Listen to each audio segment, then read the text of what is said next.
In the harsh winter of 1289, a 7-year-old girl named Elspeth was sold to the kitchens of Thornwick Castle, not knowing that within those gray stone walls lay the one person who would change the meaning of family forever. Hello, dear friend. Welcome. I'm so glad you've come to settle into the quiet of the evening with me. Let me pour you a cup of something warm in your mind. Imagine it steaming, fragrant with herbs, and let's begin a story that I think you'll want to hear. It's a story about survival and unexpected kindness, about the smallest hands doing the largest work, and about how even in the coldest winters, warmth can be found in the most unlikely places.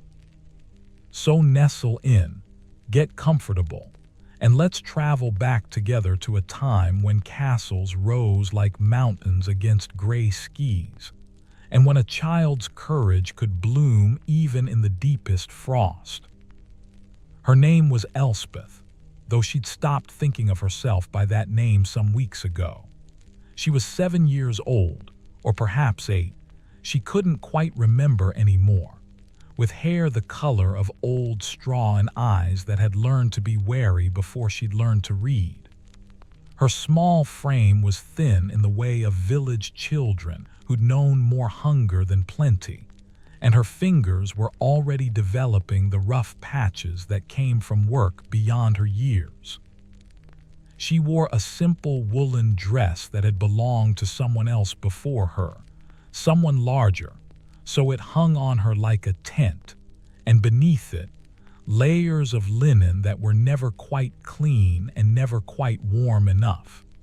Her feet were bare in the November wind, the skin on her heels cracked and darkened from the journey to the castle. Elspeth didn't remember her mother's face anymore. She knew this was a terrible thing, something that should have made her weep, but she'd learned that tears were a luxury she couldn't afford. What she did remember was the smell of her mother's hair, something like wood smoke and onions, and the feeling of being held, though she couldn't quite picture the arms anymore. 3 years. It had been 3 years since the fever took her, and Elspeth had been passed from relation to relation, a mouth to feed that no one had quite enough for. Her father had been gone longer than that, swallowed up in some dispute over land that she'd never understood, though she remembered her grandmother's bitter voice saying he'd been foolish. Her uncle, her mother's brother, had been the one to bring her to Thornwick Castle.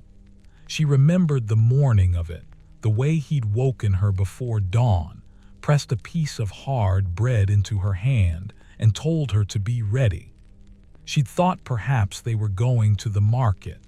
She'd thought, in the small, stubborn way of children, that perhaps he was taking her somewhere better. Perhaps she would finally be wanted. Instead, he'd walked her for 2 days through the brown November landscape, past villages where smoke rose from chimneys and children who weren't sold played in the streets, and he hadn't spoken to her except to tell her to keep up, to hurry, to stop dawdling. On the evening of the second day, they'd come to the castle. It had risen before them like a sleeping giant, all gray stone and narrow windows, enormous in a way that made her understand, finally, that she was very small indeed. The transaction had taken less than an hour. She'd waited in a cold chamber while her uncle spoke with a tall, narrow man whose face bore the red marks of old scars. She remembered her uncle's shoulders relaxing, the way he'd glanced at her with something that looked almost like relief. He'd been given money, a real purse of coins, and he'd left her there without saying goodbye. That had been 4 days ago. 4 days in the kitchens of Thornwick Castle, and Elspeth felt as though she'd been living there for years. The kitchens were vast and hot and loud in a way that assaulted all her senses at once. There was always a fire burning, a great, monstrous thing that seemed to never rest, and around it moved people who shouted and cursed and occasionally laughed with a kind of recklessness that terrified her. There were 3 other children there, older than her, who knew the rhythms of the place and barely noticed when she arrived. There was Cook, whose name was apparently just Cook, and who had enormous hands and a voice that could shake dust from the rafters. There were several women whose names Elspeth was still struggling to learn, and a boy named Thomas who worked the spit and sometimes showed her where things were when he thought Cook wasn't looking. The first night, she'd been shown to a corner of the kitchen where a thin mat lay on the stone floor, and she'd been told that this was where she would sleep. She'd lain there shivering, the cold rising up from the ground despite the kitchen's fire, and wondered if this was what death felt like. This numbness, this terrible awareness that nothing would ever be quite right again. On her first morning, before the sun rose, someone had kicked her awake. It was a harsh nudge of a boot and a voice. One of the women, she thought, saying, "Up with you, child. There's work to do." She'd scrambled to her feet, disoriented and aching, and had been handed a large pot and told to fill it with water from the well outside. The well was impossibly deep, and the bucket was impossibly heavy, and her arms had shaken so badly that she'd nearly dropped it twice. When she'd finally dragged the pot back inside, half of the water had sloshed out, and Cook had called her worthless and told her she'd have to fill it again. She had filled it again. The work was endless. Wake before dawn, so early that the world was still black as pitch, and the cold was so bitter it felt like it might snap off her exposed skin. Fill the water pots, carry wood for the fire, scrub vegetables, turnips mostly, their earthy skins rough against her raw fingers, scour pots, help pluck chickens, the smell making her stomach turn though she'd learned to keep her expression blank. Carry heavy trays of food toward the great hall, though she was usually stopped at the door and the food was handed off to an older servant. Scrub again. Hour after hour of scrubbing, her hands in cold water so often that they never quite dried out, and the skin between her fingers began to itch and crack. The cold was the worst of it, though. November in the north was nothing like the mild autumn she half remembered from her village. The wind came down from the mountains and seemed to pass through the stone walls of the castle as though they were made of nothing. The kitchen was warmer than the other parts of the castle. Thomas had told her that servants elsewhere almost never left their tasks because they were so cold. But it was still cold. A bone-deep, endless cold that made her teeth ache constantly. At night, on her thin mat, she curled into herself so tightly that her muscles would ache the next day. She was hungry. This was something she'd known before in the months between her mother's death and when her uncle had brought her here, but it was different now. The hunger was constant and specific. She watched the food being prepared and imagined eating it, imagining the feel of hot bread in her mouth, the richness of butter, the sweetness of honey. The servants ate once a day, usually a thick pottage made from the scraps of whatever was being prepared for the castle folk. It was lumpy and often tasted of burned things, but Elspeth ate it like it was ambrosia, trying to make it last, knowing that this was all there would be until tomorrow. On her third day, she'd made a mistake. She'd been so tired, barely able to keep her eyes open, and she'd accidentally knocked a full bowl of milk into the fire. It had hissed and steamed, and the smell had been terrible, and Cook had come running. For a moment, she'd thought she would be hit. Cook's hand had come up and Elspeth had flinched, closing her eyes, bracing for pain. But the hand had stopped, and after a moment, Cook had just sighed, a long, tired sound, and told her to clean the mess and be more careful. It was this moment, strangely, that had broken something inside her. Being hit might have been better somehow. Being hit would have meant that her suffering meant something, that she was being punished for a specific thing. But this sigh, this tired resignation, this acknowledgement that she was just one more problem to deal with, had made her understand, finally, that she was truly alone. No one here loved her. No one would. She was a tool, useful only insofar as she was able to work, and the moment she became a burden, she would be discarded. She'd gone into the corner after that when she had a moment alone, and she'd cried. She'd cried silently, in the way she'd learned, the way of children who know that crying aloud only brings more punishment. She'd cried until her eyes were swollen, and then she'd dried her tears on her thin sleeves and gone back to work. It was on her 4th day that she met Margaret.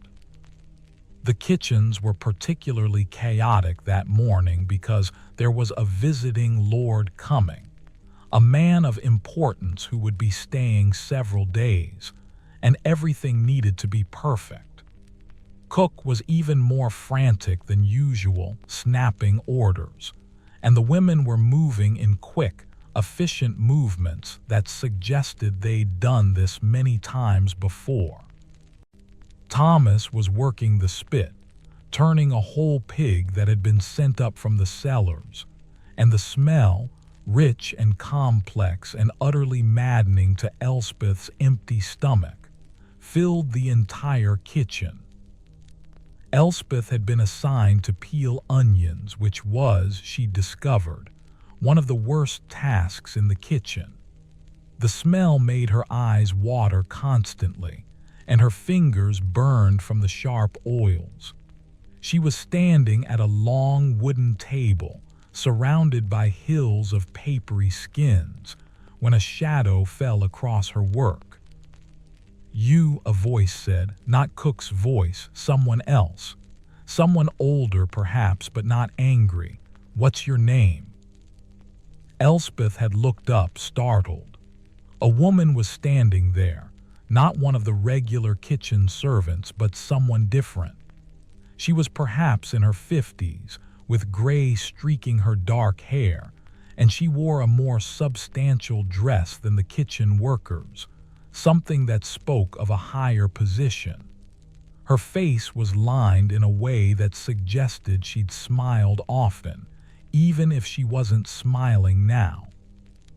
Elspeth had managed. "My name is Elspeth." "And how long have you been here?"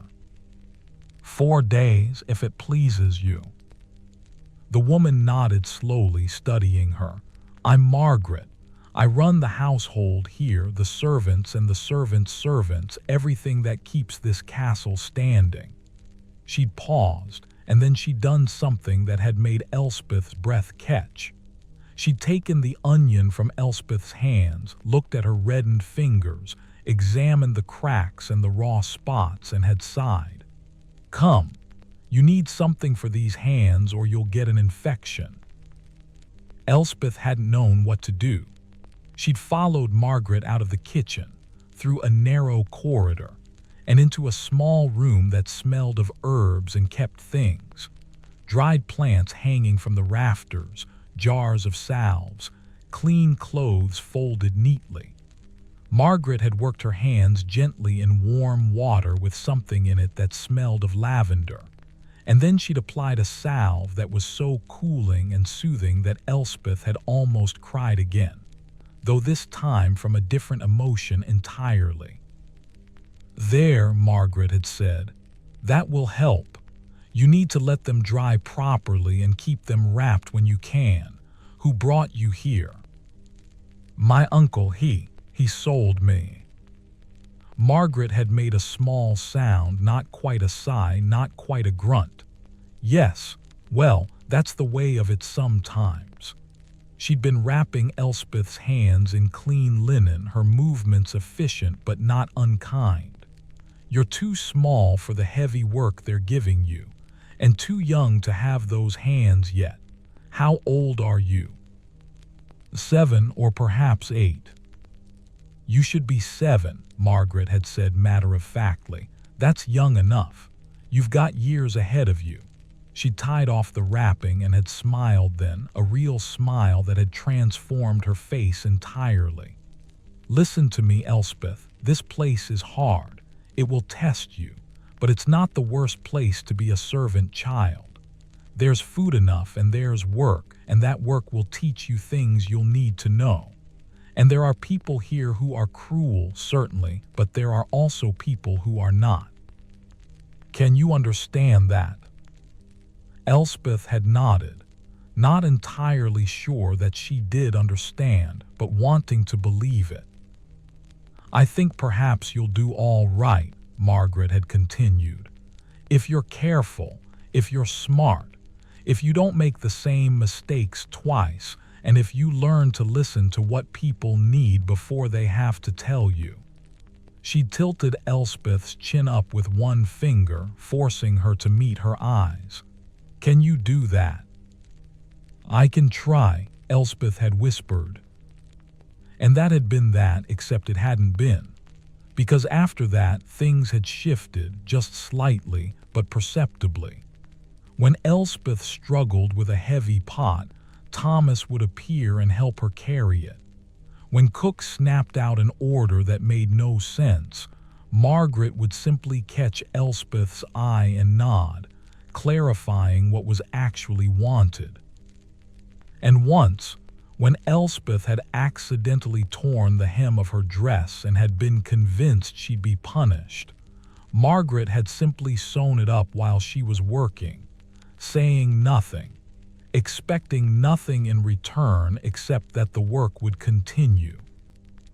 It was this last act of kindness that had changed everything for Elspeth, because it had shown her something that she hadn't believed before, that adults could be kind for kindness's sake alone, that someone could help you and not require you to be grateful, that the world contained unexpected pockets of warmth even in the coldest seasons. The castle had become slightly less terrifying, not pleasant exactly, but less unbearably grim. She still woke in the dark. She still worked until her arms ached and her fingers cramped. She still went to bed hungry more often than not. But now there was this other thing too, the knowledge that she had noticed her, that she had been seen by someone and hadn't been found wanting. She had become a person to Margaret, not just a problem to be solved. And as December crept closer and the cold deepened, Elspeth found herself, cautiously, beginning to notice things again. She noticed the way the light came through the high kitchen windows in the late afternoon, turning the stone gold. She noticed the smell of rosemary when Cook made the sauce for the venison. She noticed that Thomas was funny, making small jokes to the other servants when Cook wasn't looking, and that the women had a kind of partnership, the way they moved around each other in the kitchen without collision, the way they sometimes whispered together and sometimes laughed quietly, a sound like bells. She noticed that she was still alive, and that being alive, even like this, was better than the alternative. Her name was Elspeth, though she'd stopped thinking of herself by that name some weeks ago. She was 7 years old, or perhaps 8. She couldn't quite remember anymore, with hair the color of old straw and eyes that had learned to be wary before she'd learned to read. Her small frame was thin in the way of village children who'd known more hunger than plenty, and her fingers were already developing the rough patches that came from work beyond her years. She wore a simple woolen dress that had belonged to someone else before her, someone larger, so it hung on her like a tent, and beneath it, layers of linen that were never quite clean and never quite warm enough. Her feet were bare in the November wind.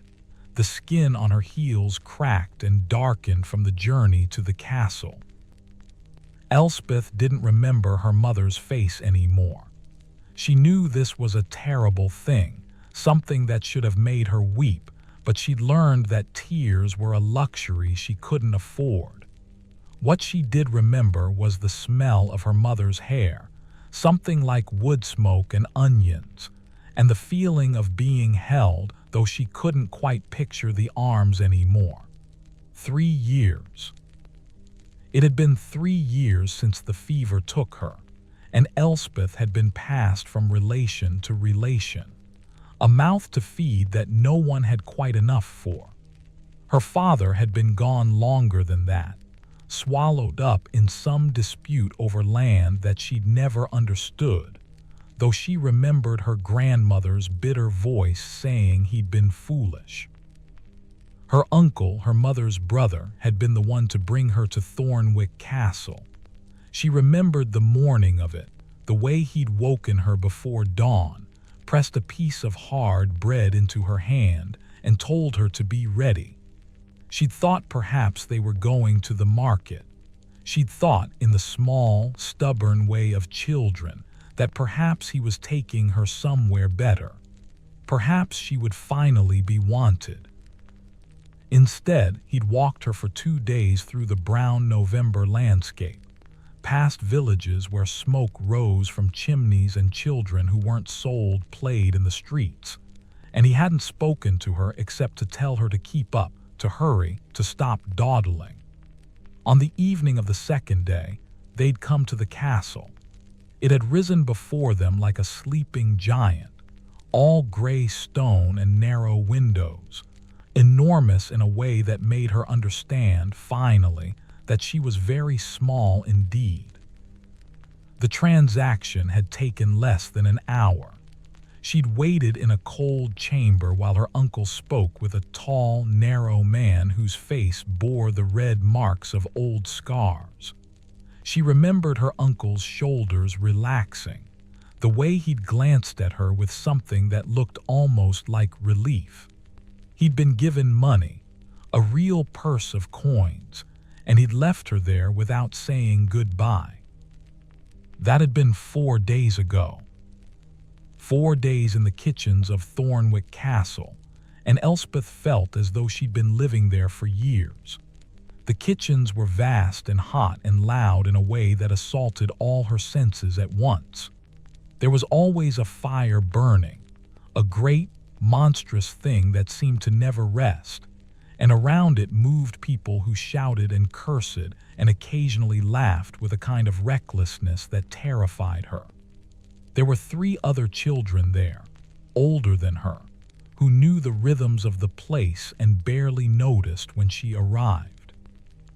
There was Cook, whose name was apparently just Cook, and who had enormous hands and a voice that could shake dust from the rafters.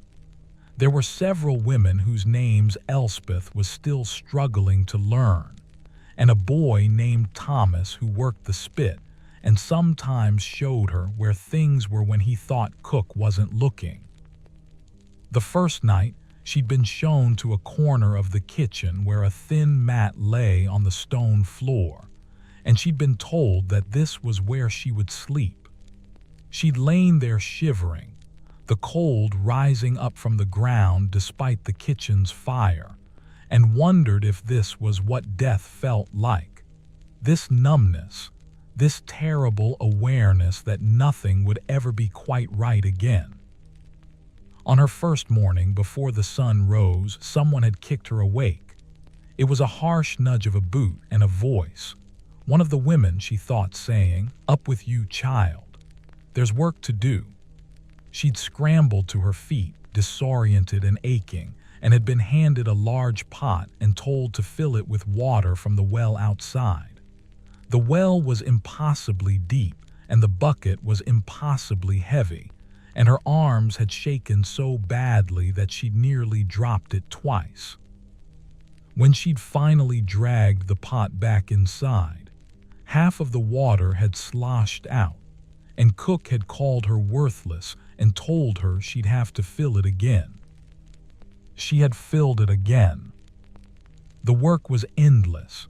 Wake before dawn, so early that the world was still black as pitch, and the cold was so bitter it felt like it might snap off her exposed skin. Fill the water pots, carry wood for the fire, scrub vegetables, turnips mostly, their earthy skins rough against her raw fingers, scour pots, help pluck chickens, the smell making her stomach turn though she'd learned to keep her expression blank. Carry heavy trays of food toward the great hall, though she was usually stopped at the door and the food was handed off to an older servant. Scrub again. Hour after hour of scrubbing, her hands in cold water so often that they never quite dried out, and the skin between her fingers began to itch and crack. The cold was the worst of it, though. November in the north was nothing like the mild autumn she half remembered from her village. The wind came down from the mountains and seemed to pass through the stone walls of the castle as though they were made of nothing. The kitchen was warmer than the other parts of the castle. Thomas had told her that servants elsewhere almost never left their tasks because they were so cold. But it was still cold. A bone-deep, endless cold that made her teeth ache constantly. At night, on her thin mat, she curled into herself so tightly that her muscles would ache the next day. She was hungry. This was something she'd known before in the months between her mother's death and when her uncle had brought her here, but it was different now. The hunger was constant and specific. She watched the food being prepared and imagined eating it, imagining the feel of hot bread in her mouth, the richness of butter, the sweetness of honey. The servants ate once a day, usually a thick pottage made from the scraps of whatever was being prepared for the castle folk. It was lumpy and often tasted of burned things, but Elspeth ate it like it was ambrosia, trying to make it last, knowing that this was all there would be until tomorrow. On her third day, she'd made a mistake. She'd been so tired, barely able to keep her eyes open, and she'd accidentally knocked a full bowl of milk into the fire. It had hissed and steamed, and the smell had been terrible, and Cook had come running. For a moment, she'd thought she would be hit. Cook's hand had come up, and Elspeth had flinched, closing her eyes, bracing for pain. But the hand had stopped, and after a moment, Cook had just sighed, a long, tired sound, and told her to clean the mess and be more careful. It was this moment, strangely, that had broken something inside her. Being hit might have been better somehow. Being hit would have meant that her suffering meant something, that she was being punished for a specific thing. But this sigh, this tired resignation, this acknowledgement that she was just one more problem to deal with, had made her understand, finally, that she was truly alone. No one here loved her. No one would. She was a tool, useful only insofar as she was able to work. And the moment she became a burden, she would be discarded. She'd gone into the corner after that when she had a moment alone, and she'd cried. She'd cried silently, in the way she'd learned, the way of children who know that crying aloud only brings more punishment. She'd cried until her eyes were swollen, and then she'd dried her tears on her thin sleeves and gone back to work. It was on her fourth day that she met Margaret. The kitchens were particularly chaotic that morning because there was a visiting lord coming, a man of importance who would be staying several days, and everything needed to be perfect. Cook was even more frantic than usual, snapping orders, and the women were moving in quick, efficient movements that suggested they'd done this many times before. Thomas was working the spit, turning a whole pig that had been sent up from the cellars, and the smell, rich and complex and utterly maddening to Elspeth's empty stomach, filled the entire kitchen. Elspeth had been assigned to peel onions, which was, she discovered, one of the worst tasks in the kitchen. The smell made her eyes water constantly, and her fingers burned from the sharp oils. She was standing at a long wooden table, surrounded by hills of papery skins, when a shadow fell across her work. "You," a voice said, not Cook's voice, someone else. Someone older, perhaps, but not angry. "What's your name?" Elspeth had looked up, startled. A woman was standing there, not one of the regular kitchen servants, but someone different. She was perhaps in her 50s, with gray streaking her dark hair, and she wore a more substantial dress than the kitchen workers, something that spoke of a higher position. Her face was lined in a way that suggested she'd smiled often, even if she wasn't smiling now. Elspeth had managed. "My name is Elspeth." "And how long have you been here?" "4 days, if it pleases you." The woman nodded slowly, studying her. "I'm Margaret. I run the household here, the servants and the servants' servants, everything that keeps this castle standing." She'd paused, and then she'd done something that had made Elspeth's breath catch. She'd taken the onion from Elspeth's hands, looked at her reddened fingers, examined the cracks and the raw spots, and had sighed. "Come, you need something for these hands or you'll get an infection." Elspeth hadn't known what to do. She'd followed Margaret out of the kitchen, through a narrow corridor, and into a small room that smelled of herbs and kept things.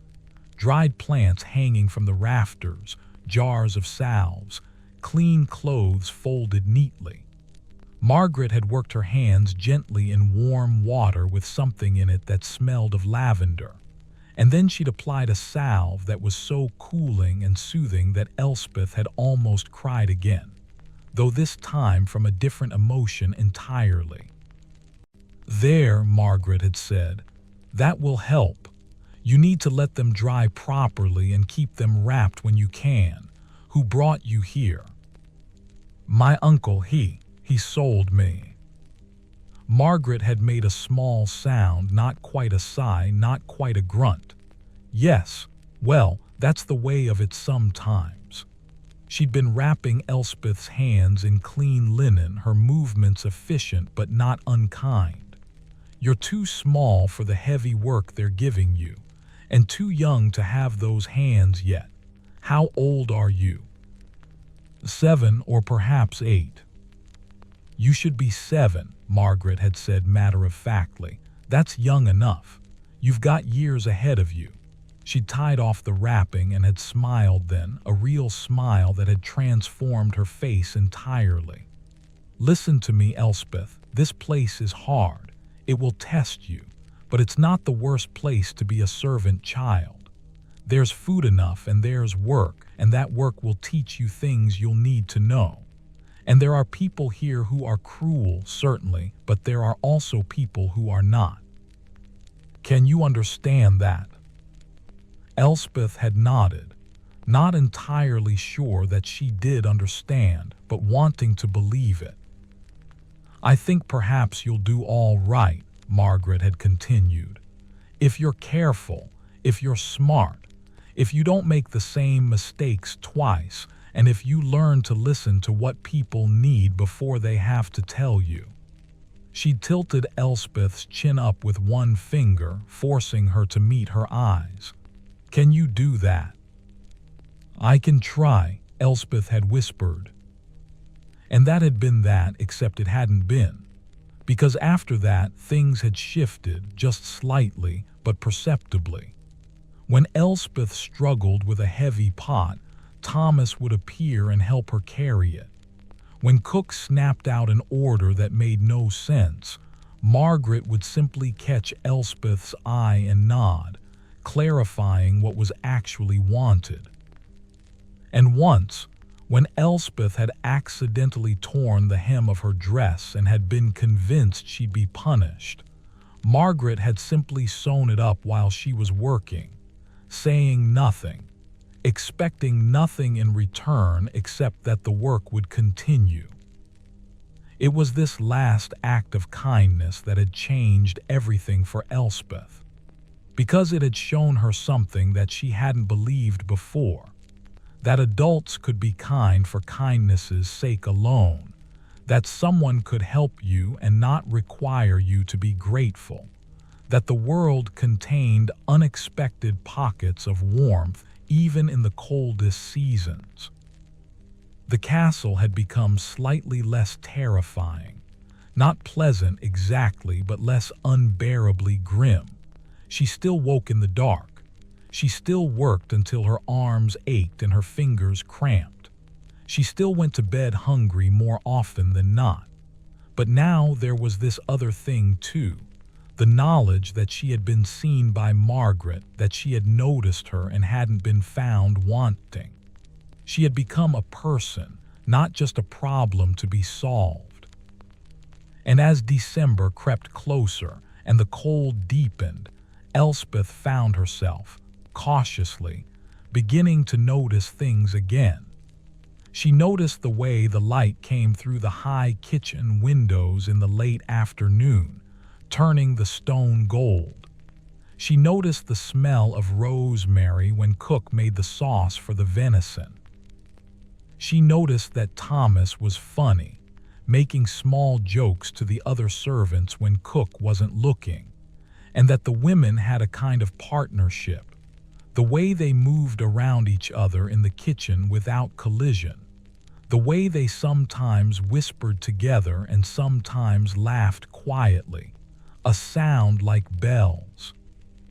She noticed that she was still alive, and that being alive, even like this, was better than the alternative. December arrived like an unwelcome guest who intended to stay forever. The temperature dropped so sharply that on the first true freezing morning, Elspeth woke to find that the water in the great pot beside her mat had formed a skin of ice. She'd stared at it for a moment, her breath visible in clouds before her face, and had felt something close to despair settle over her. This was only the beginning. The castle transformed. It seemed to contract around itself. All the outer doors and windows shuttered against the cold, the corridors becoming a maze of shadows and drafts. The servants huddled closer together, moving more quickly, their breath perpetually visible, their fingers perpetually numb. In the kitchens, the fire became everything, the center of the universe, the thing around which all life orbited. To stand near it was a privilege granted sparingly. To have your turn to warm your hands for even a minute was considered a luxury beyond measure. Elspeth's mat in the corner became unbearably cold.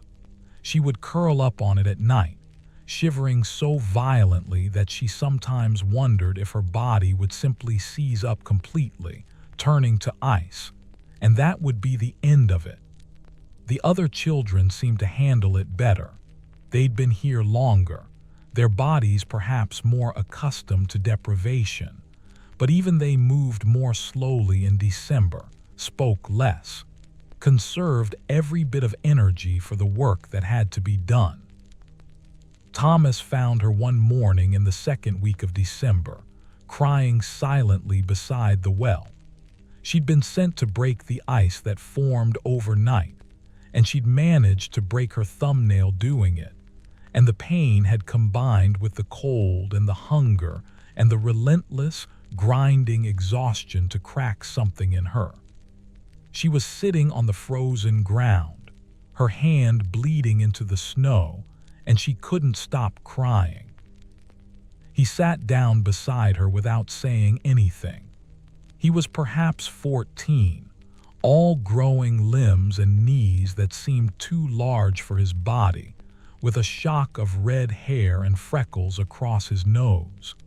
He'd been kind to her, in the casual way that suggested it cost him nothing, but she'd never been alone with him before. "My sister died last winter," he said finally, his voice quiet. "She was younger than you, 3 years old. She was sick for 6 days and then she was gone. I remember thinking that the cold was killing her, that if we could just get her warm enough, she'd be all right. But it wasn't cold. It was everything. The cold and the hunger and being small and having no one to really protect you. All of it together, it just broke her." Elspeth looked at him, unsure why he was telling her this. "I'm telling you because I want you to know that you're doing better than she did," he continued. "You're getting stronger even though it doesn't feel like it. I've been watching you. You're learning. And if you can make it through this winter, you'll make it through anything. The winters after this will seem mild to you. You'll know that you survived this, and that means you can survive almost anything." "Why are you being nice to me?" Elspeth asked, her voice small and thin as a reed. Thomas shrugged. "Because my sister isn't here to be nice to, and because Margaret asked me to watch out for you, but also just because you're trying so hard and that matters to me, even if no one else notices it." After that, Thomas became something like her protector, though he was careful about it. He didn't make it obvious, but he ensured that when the servants ate their thin pottage, her bowl was perhaps fractionally fuller than it might otherwise have been.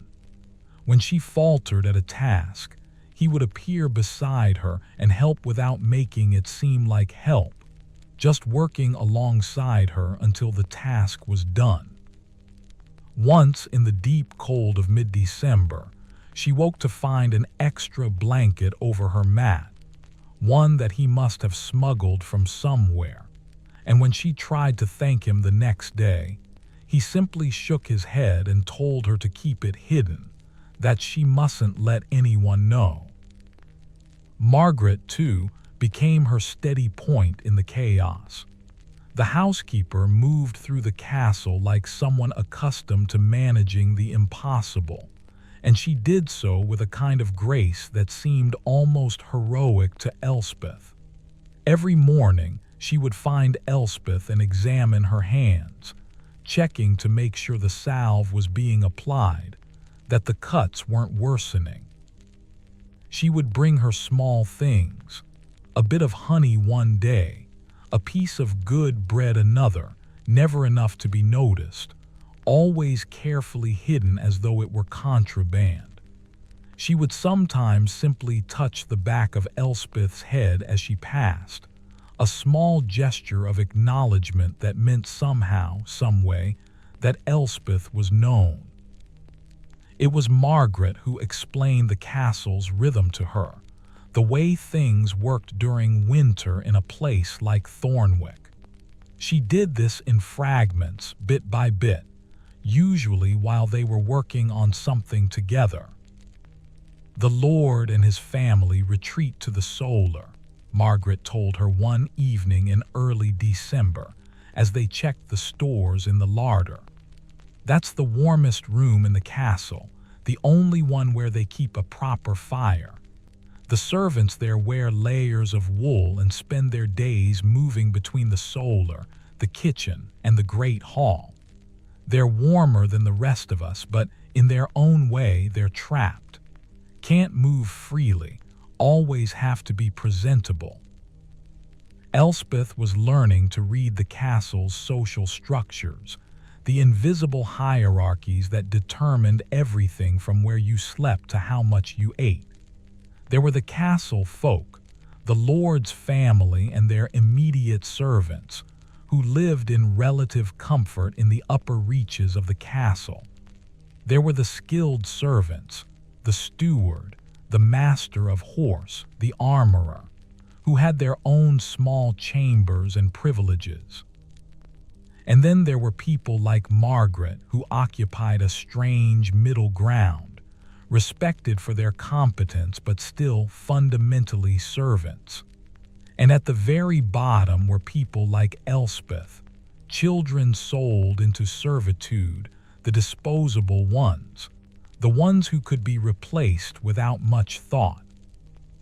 "But here's what you need to understand," Margaret said to her, and she gripped Elspeth's shoulders so that their eyes met. "The position you're in now, as hard as it is, gives you something that the Lord's children don't have. It gives you the truth. You're learning how things really work, how a castle actually stands. You're learning to work, to persevere, to notice things. These are things that matter far more than fancy clothes or a warm solar."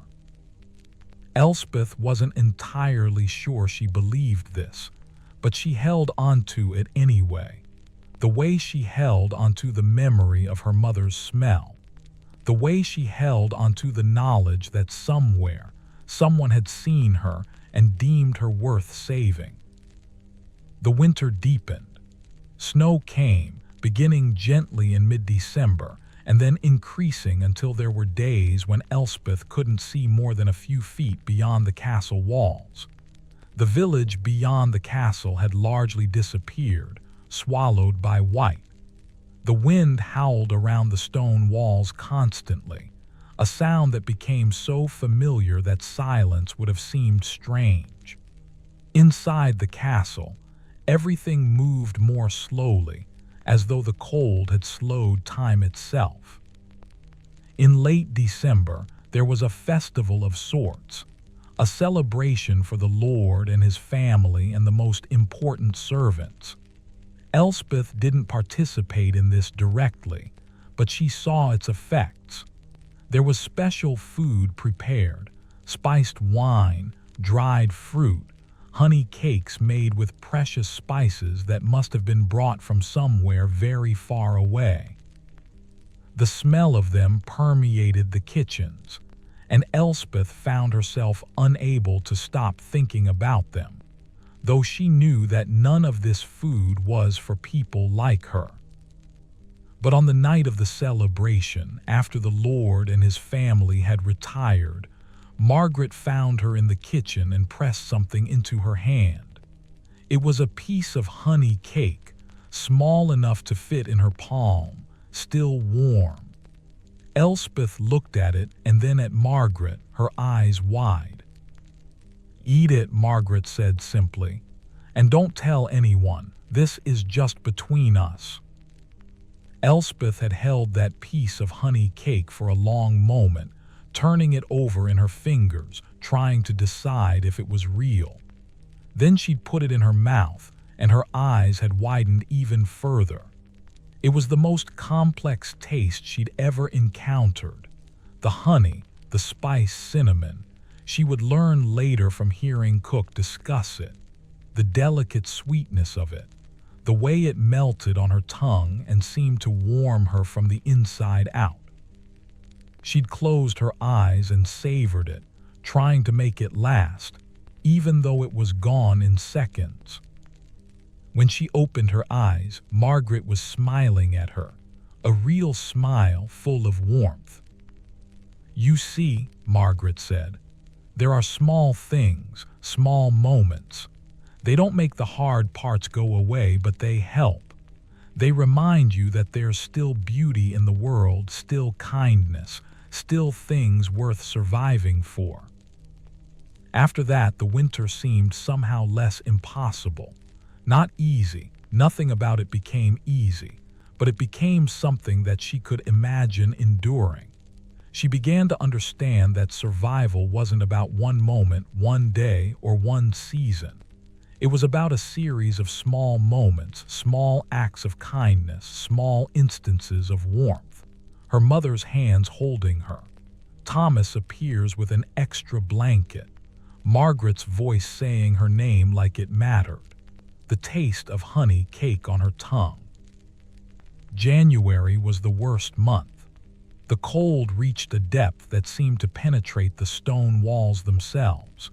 There were mornings when the inside of the castle was nearly as cold as the outside, when breath came out in great clouds of frost, when even moving seemed to ache. 2 of the older servants fell ill. The sickness seemed to be something that lived in the cold itself, spreading through the castle like a living thing. One of them, a woman named Ellen, seemed to recover after a few days of fever and coughing. The other, a man named Grayson who worked in the stables, got worse instead of better. Elspeth saw him only briefly, when Margaret brought her to his small chamber in the servants' quarters to help change the straw on his bed. He was thin and hollow-eyed, and his coughing had a wet, terrible sound to it. Margaret moved around him with efficiency and gentleness both, changing his bedding, giving him water to drink, whispering things that might have been prayers or might have been comfort. "Will he die?" Elspeth asked later after they'd left his room.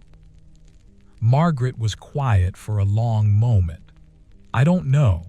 The sickness takes some and leaves others. It's partly the cold, partly the body's own strength. He was older and the cold winters are harder on older bones, but he has the will to live and that matters sometimes." Grayson didn't die, though he came close. For 3 days his coughing was terrible, and the servants moved around the castle with the knowledge that death was in their midst, that it could choose any of them.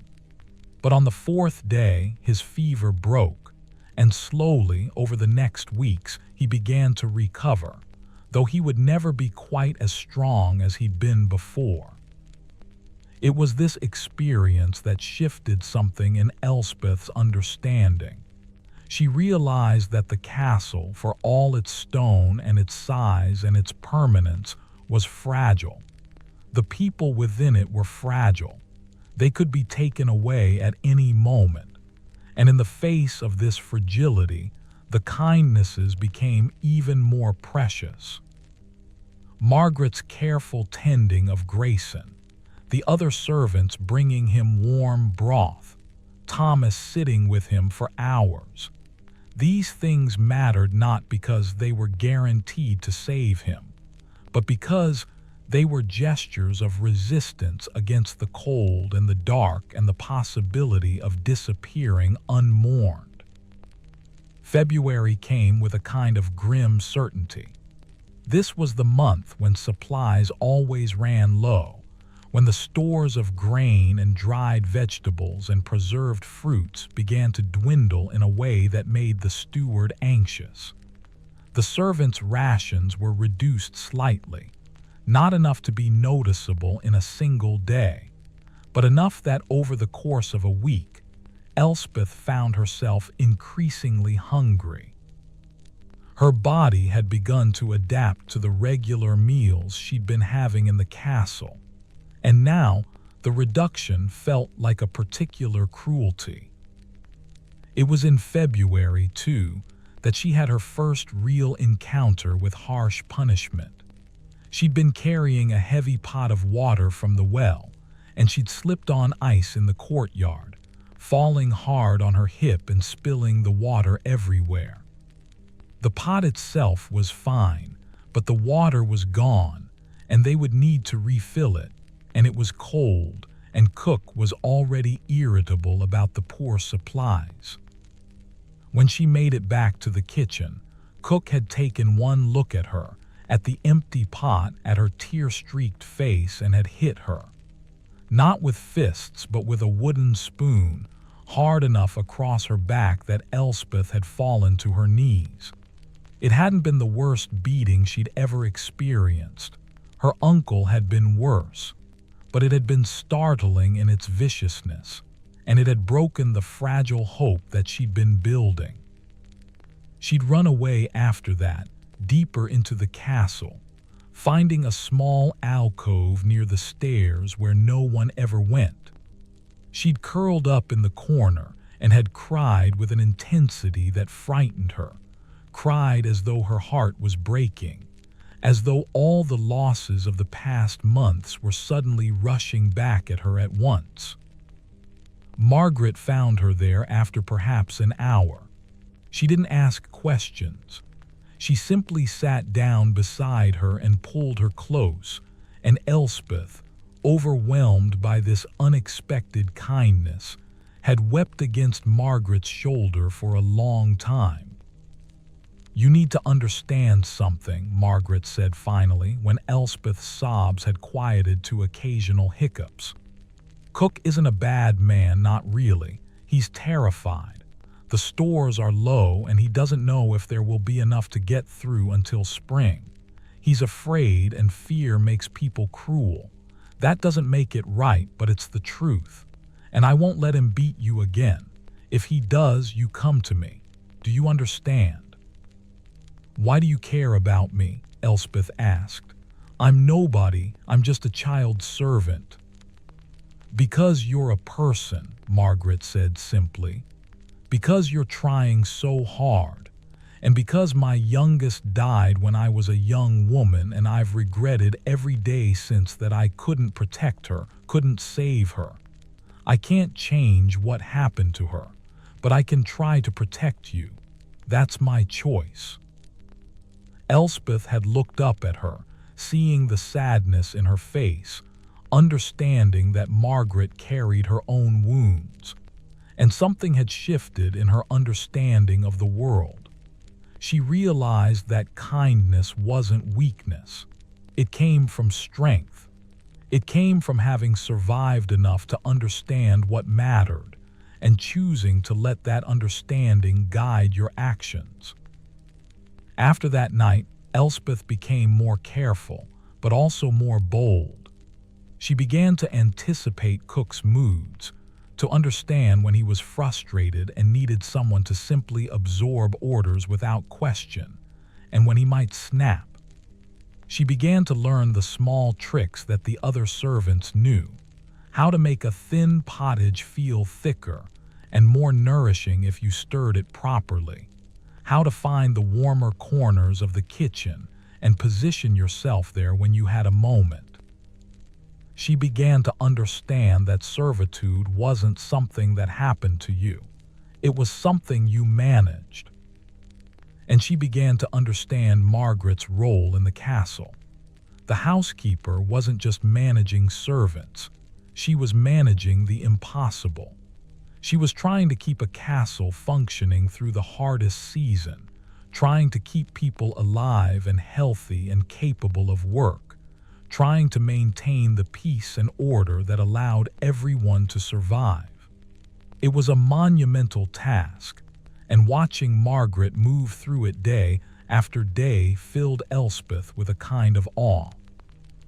One afternoon in late February, when the snow outside was still deep, but had taken on a kind of grayish crust that suggested spring might eventually come, Elspeth was helping Margaret inventory the remaining stores.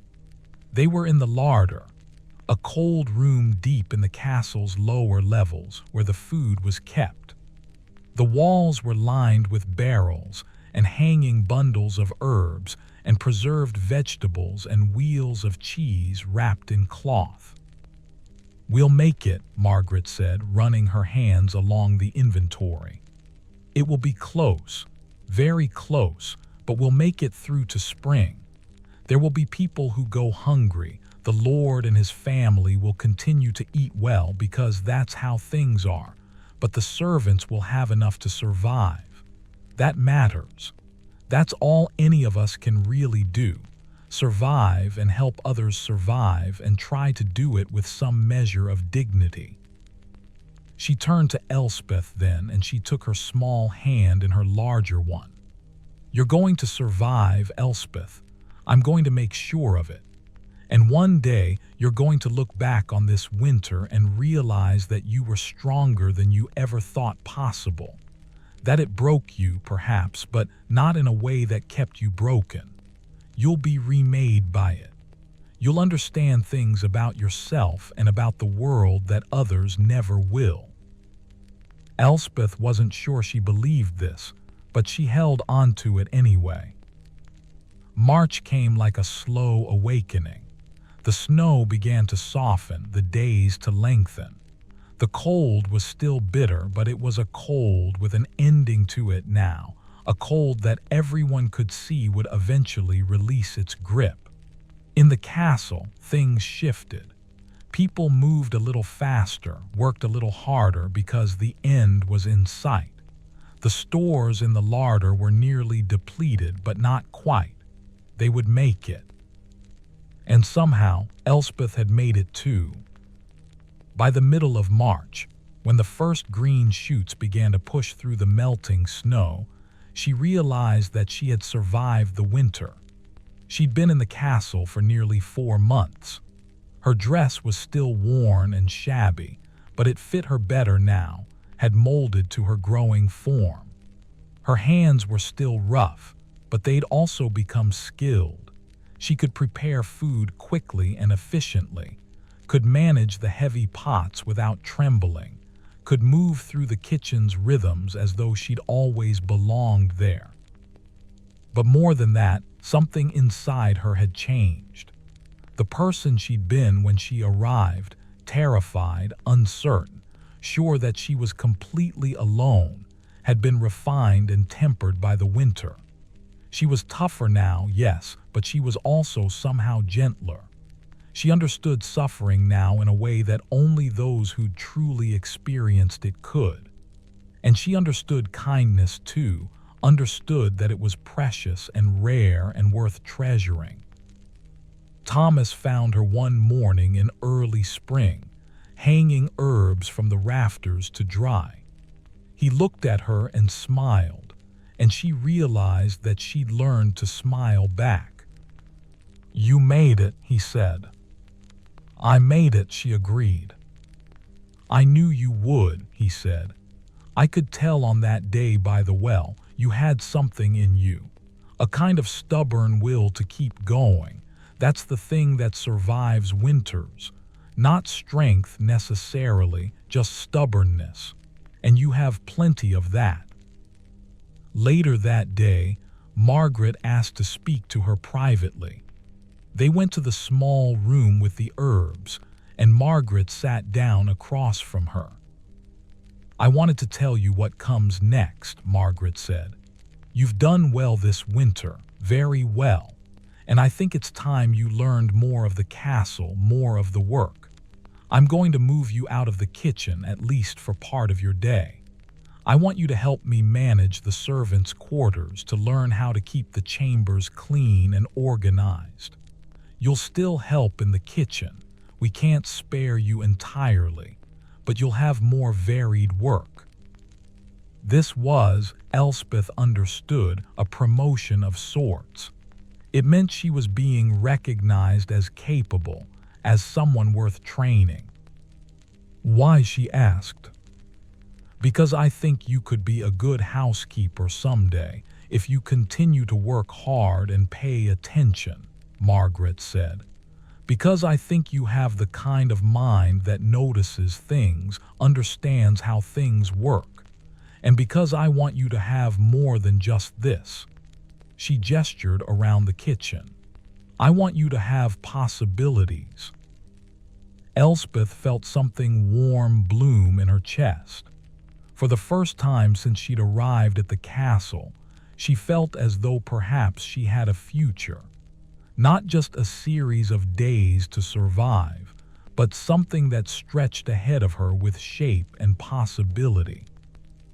Spring at Thornwick Castle was like watching the world remember how to breathe. The snow melted into great rushing streams that flowed down from the mountains and through the village below. The grass, dormant and pale beneath the snow, began to turn green again. And within the castle walls, there was a kind of cautious celebration, a sense that they had endured, that they had made it through another year. The work changed as the seasons shifted. The kitchen, which had been the center of life during winter, became somewhat less intense. There was more food available now, fresh greens from the beginning of the vegetable stores, eggs from the chickens who'd weathered the winter, milk from the cows who'd been brought in from the fields where they'd been wintering. Cook's moods improved noticeably, and though he was still quick to criticize, there was less of the desperate edge that had characterized his manner during the depths of winter. But Elspeth was no longer spending all her time in the kitchen. True to her word, Margaret had begun training her in other aspects of castle management. Several mornings a week, instead of arriving in the kitchen before dawn, Elspeth would meet Margaret in the servants' quarters, a sprawling section of the castle on the ground floor where the household servants slept and spent their rare moments of leisure. It was in these quarters that Elspeth began to understand the deeper structures of castle life. There was a hierarchy even among servants, invisible but rigid. The older servants occupied the largest spaces, had the best access to the small fires that were lit during the coldest months. The younger servants, like Elspeth, were crowded into the smaller chambers. And there were ranks within even this. The steward servants ranked above the kitchen servants, who ranked above the general servants, who ranked above the children. But Margaret moved through this hierarchy as though it barely existed for her. She spoke respectfully to everyone, from the eldest servant, a woman named Alice who'd been at Thornwick for nearly 40 years, to the newest arrivals. She treated them all as though their comfort and well-being mattered, which was a radical thing in a world where servants were generally viewed as tools to be used until they broke. The secret to managing people, Margaret told Elspeth one morning as they worked together to air out the blankets from the winter stores, is to understand that everyone wants roughly the same things. They want to feel that their work matters. They want to be treated with basic decency. They want to know that if they're ill, someone will notice and care. They want to feel like they belong somewhere. These things don't cost anything, really, but people will work harder and more faithfully if they feel them. Elspeth was learning to see the castle not as a monolithic thing, but as a living organism made up of many smaller organisms, all of them trying to survive together. There was the Lord and his family, living in their warm solar, largely disconnected from the daily workings of the place. There was the steward, a precise man named Robert who managed the accounts and the broader logistics of the castle. There was the master of horse, a gruff but fair man named William who oversaw the stables and the knights. There was the armorer, the blacksmith, the baker who had his own small establishment outside the castle walls. And then there were the vast networks of servants who kept it all functioning. Margaret seemed to know all of them, seemed to understand their strengths and weaknesses, and most importantly, seemed to understand how to keep all of these disparate parts working together.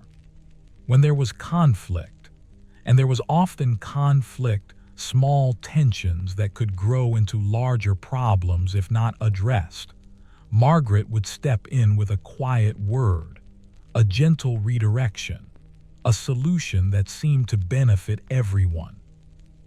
One morning in April, Elspeth witnessed a confrontation that would have terrified her a few months earlier. One of the kitchen servants, a woman named Beatrice, had apparently stolen something from one of the Lord's daughters, a ribbon or a handkerchief, something small but valuable.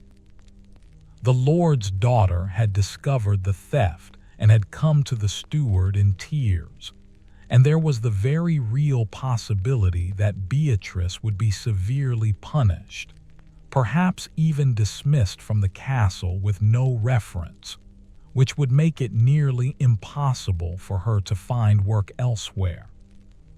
But Margaret had intervened.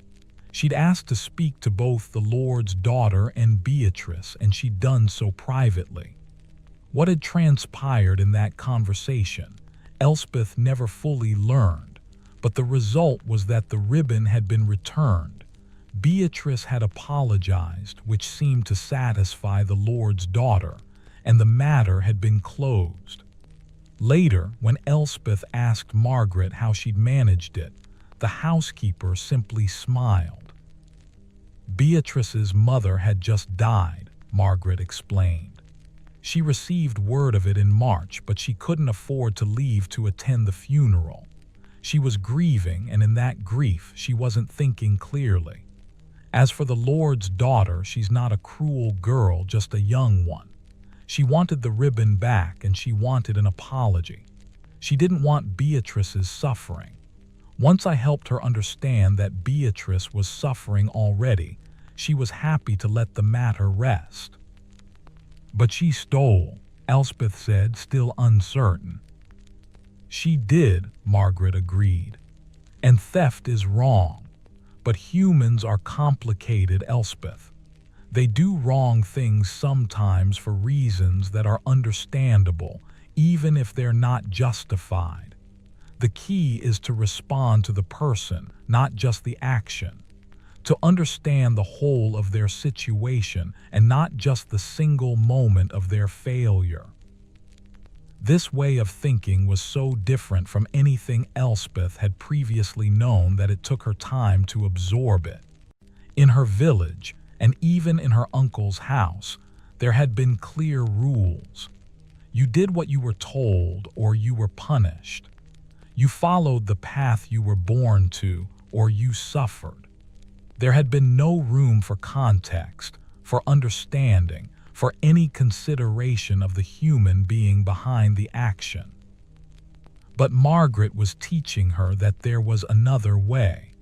Not a way without rules or consequences, but a way that tried to understand people before judging them. It was a revelation, and it changed how Elspeth moved through the world. As spring turned into early summer, Elspeth's duties expanded further. Margaret began to bring her into even more sensitive work. She started having her accompany her to the solar, where they would do the deeper cleaning of the Lord's family's rooms. This was prestigious work. Most servants never entered these spaces, and it meant Elspeth began to have a more direct, if distant, view of the family she served. The Lord was a man named Thomas, apparently, which had amused both Elspeth and the kitchen Thomas greatly. He was perhaps 50 years old, with graying hair and a tendency to frown when he thought no one was looking. He was, Margaret explained, a fair lord, which apparently meant that he didn't unnecessarily punish his servants and paid reasonable wages to his skilled workers. That's not nothing, Margaret had said. Many lords are far worse. His wife was the Lady Catherine, a thin woman with kind eyes who spent much of her time in the solar reading or doing fine embroidery. She rarely left her chambers except to attend church on holy days. She seemed perpetually sad about something, though Elspeth could never quite identify what. And there was their youngest child, a daughter named Mirabelle, who was perhaps 16 years old. She had her mother's kind eyes and her father's determined expression, and she seemed to spend most of her time looking out the windows as though wishing to be somewhere else. One afternoon in May, while Elspeth was cleaning the solar with Margaret, Mirabelle had asked for her help with something. The young lady's embroidery frame had gotten tangled, and her fingers were too large and too clumsy to undo the knot in the thread. She'd looked at Elspeth's small fingers with a kind of desperation. "Can you help me?" she'd asked, and there had been something so genuinely uncertain about the question, despite the obvious difference in their stations, that Elspeth had immediately agreed. Elspeth's fingers had indeed been small enough to work the knot free, and as she did, she'd found herself looking at the embroidery itself. It was beautiful, a tapestry of flowers and birds in shades of blues and greens. It was nearly finished, and the work was exquisite, the kind of thing that took hours and hours of patient attention. "It's beautiful," Elspeth had said before she could stop herself. Mirabelle had looked at her, really looked at her, and had smiled. "Do you know how to embroider?" "No, I can't read or write either," Elspeth had said, and then had immediately regretted saying it. It felt like admitting a terrible failing. But Mirabelle hadn't looked at her with pity or condescension. Instead, she'd been thoughtful. "Would you like to learn? I could teach you. It's not difficult. Just patience, really, and the ability to see how things fit together." Elspeth had looked at Margaret, unsure whether she was allowed to say yes. Margaret had given an almost imperceptible nod. "Yes," Elspeth had said, "I would like that very much." And so began something entirely unexpected. Beginning in early summer, on certain afternoons when her other duties were finished, Elspeth would go to the solar with Margaret, and while the housekeeper supervised the older servants in their work, Elspeth would sit with Mirabelle and learn to embroider. It was painstaking work, requiring an intensity of focus that was almost meditative. The needle had to go precisely, the thread had to be the right tension, the colors had to be arranged just so. At first, Elspeth's stitches were crude and uneven. Her fingers, calloused from kitchen work, were not naturally graceful. But slowly, over days and weeks, something shifted. The stitches became smaller, more even. Her fingers learned to move with intention and grace. The work became less about struggling against the materials and more about listening to them, understanding what they wanted to do and helping them do it. It was while she was learning to embroider that Mirabelle began to talk to her. Not in the way that a lady would normally talk to a servant, but as though they were two people who happened to occupy different stations, but who had things in common nonetheless. Mirabelle was, Elspeth learned, deeply unhappy. She was being betrothed to a man she'd never met, a lord from the south who she would have to marry in the autumn. She would leave Thornwick, leave her family, leave everything she'd ever known, and go to a strange castle with a strange family and try to make a new life. "I'm terrified," Mirabelle had admitted one afternoon in June. Her needle paused in the middle of a particularly delicate flower. "And I don't even know why I'm telling you this. You probably have your own problems. You probably think I'm spoiled for being upset about marrying a lord." "I don't think that," Elspeth had said carefully. "You're going to a place where everything is strange and you don't know anyone. That sounds terrifying." Mirabelle had looked at her with surprise, as though she hadn't expected Elspeth to actually understand. Yes, exactly that. And everyone keeps telling me it's an honor, that I should be grateful, that this is what my life is for.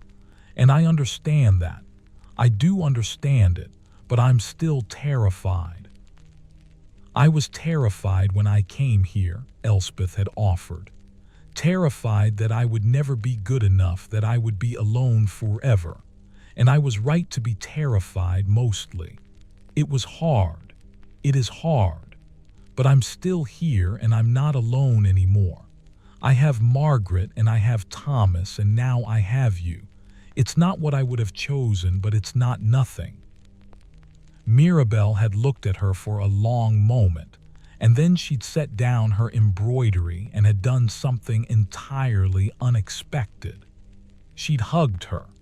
She'd hugged a servant girl, violated every convention of their world, and simply held her for a moment. "Thank you," Mirabelle had said. "I think I needed to hear someone say that I could be terrified and still be all right." After that, something between them had shifted.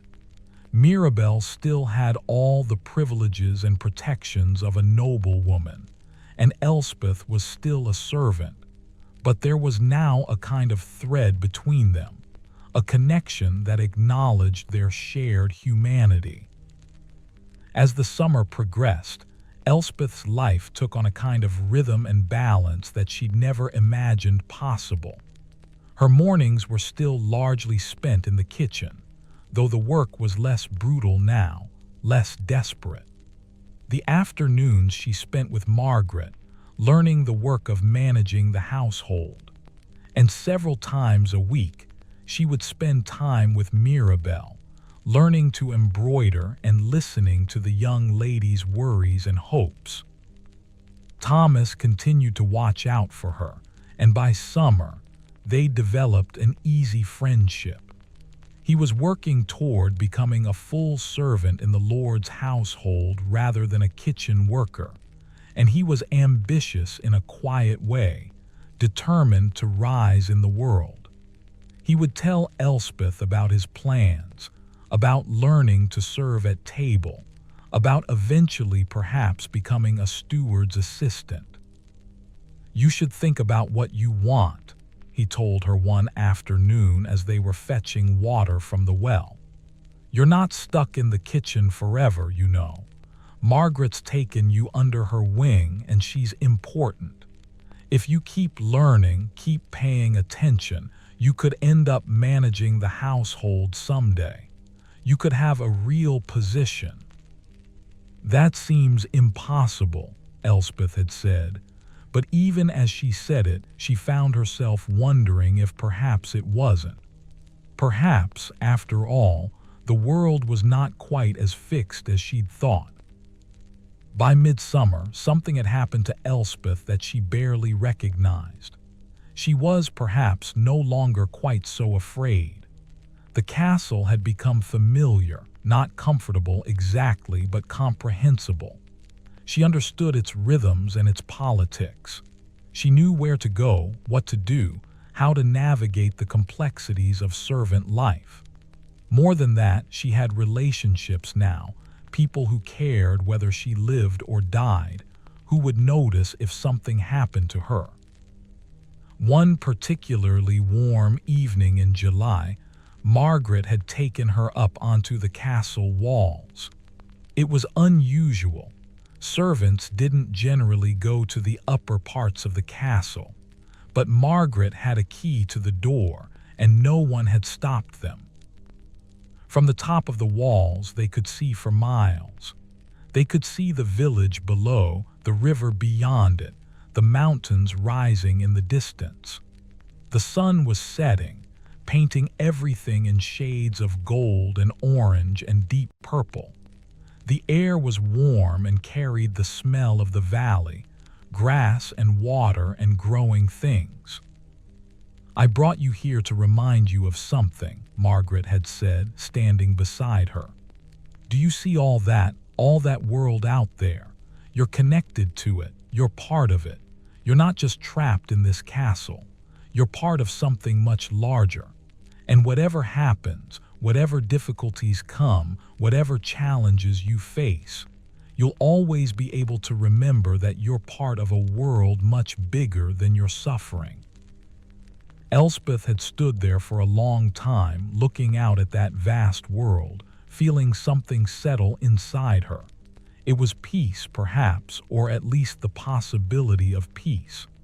It was the understanding that while she might not have chosen her path, the path itself wasn't necessarily a bad one. She could be a servant here and still have dignity. She could have work to do and still have worth. She could have lost much and still have found something.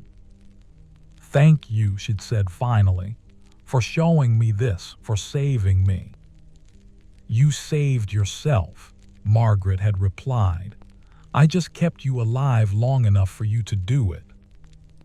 As summer turned into late summer and then toward autumn, the castle began preparing in earnest for the coming wedding. Mirabelle would be married in October, and there was much to do. The great hall was to be prepared, tapestries to be brought out, special foods to be arranged. It was all the castle had been able to talk about for weeks. For Mirabelle, the approaching wedding was a mix of excitement and dread. She was genuinely happy, Elspeth could see, about the preparations themselves, the new gowns being made, the attention being paid to her, the sense that her life was beginning. But she was also quietly terrified in a way that grew as the date approached. Elspeth found herself being drawn more and more into Mirabelle's confidence. The young lady would ask for her during the afternoons, and they would sit together in the sun, and Mirabelle would talk about her fears. "He sounds nice enough," Mirabelle had said one afternoon in late August. "Father has exchanged letters with him, and by all accounts he's a reasonable man. Not unkind, apparently. But what if we don't suit? What if we have nothing in common? What if he expects me to be someone I'm not? What if you're exactly who he needs you to be?" Elspeth had offered gently. Mirabelle had smiled sadly. "That's very optimistic for someone who has experienced so much hardship, Elspeth. Where does that optimism come from?" Elspeth had thought about this carefully. Where did it come from? She'd been sold by her uncle, separated from everything she knew, brought to a cold castle in the depths of winter with nothing and no one. And yet, she'd survived, and more than survived, she'd found kindness and purpose and people who cared about her. "It comes from knowing that good things can happen," Elspeth had said finally. "It comes from knowing that if I survive the worst of it, then I can probably survive most things. And it comes from knowing that even when things are hard, there are still moments of beauty. Like learning to embroider, for instance. Like knowing you. Like understanding that people are capable of such kindness if they choose to be." Mirabelle had set down her embroidery and had looked at Elspeth with real wonder. "You're remarkable. Do you know that? You're just a child, and you've already learned more about life than most people learn in a lifetime." In early September, a rider had arrived at the castle with news from Mirabelle's betrothed. He'd sent a letter describing his home, his estates, his hopes for their marriage. He'd also sent a gift, a bolt of beautiful silk, deep blue shot through with gold threads, enough to make a wedding dress. When Margaret and Elspeth were asked to help sort through the castle's treasures to find additional decorative items for the wedding, Margaret had brought Elspeth to a small storage chamber where the castle's finest things were kept. There were tapestries of great beauty, plates and goblets of silver, bolts of expensive cloth. "The Lady Catherine used to spend hours in here, I've heard," Margaret had said quietly as they looked through the items. "Before she became sad, before she retreated to the solar and stopped living the rest of her life. It's a tragedy, really, to have so much beauty and then to stop being able to see it." Elspeth had been struck by the sadness in Margaret's voice. She'd realized that there was a whole history to the castle, relationships and stories and sorrows that she would probably never fully understand.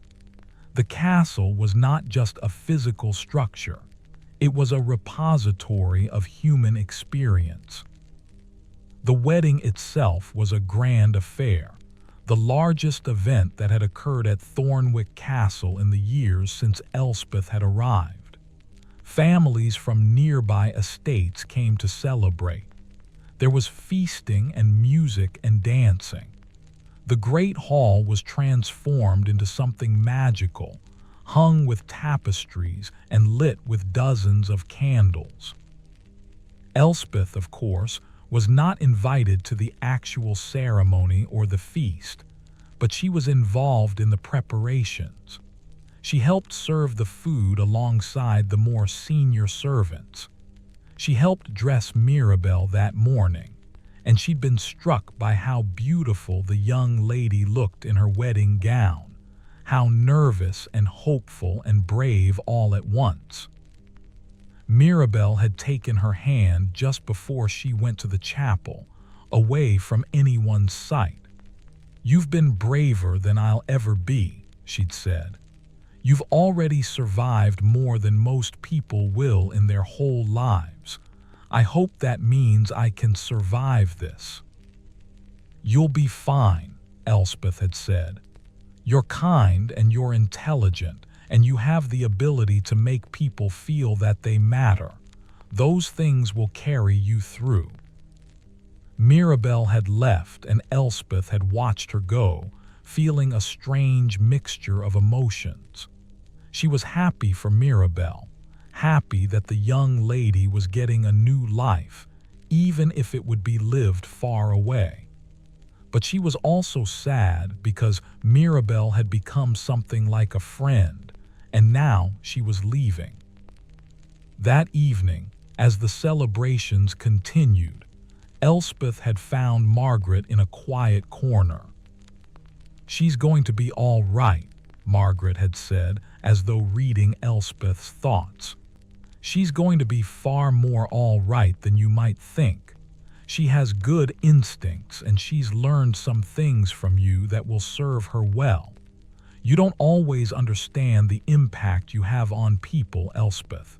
You should know that."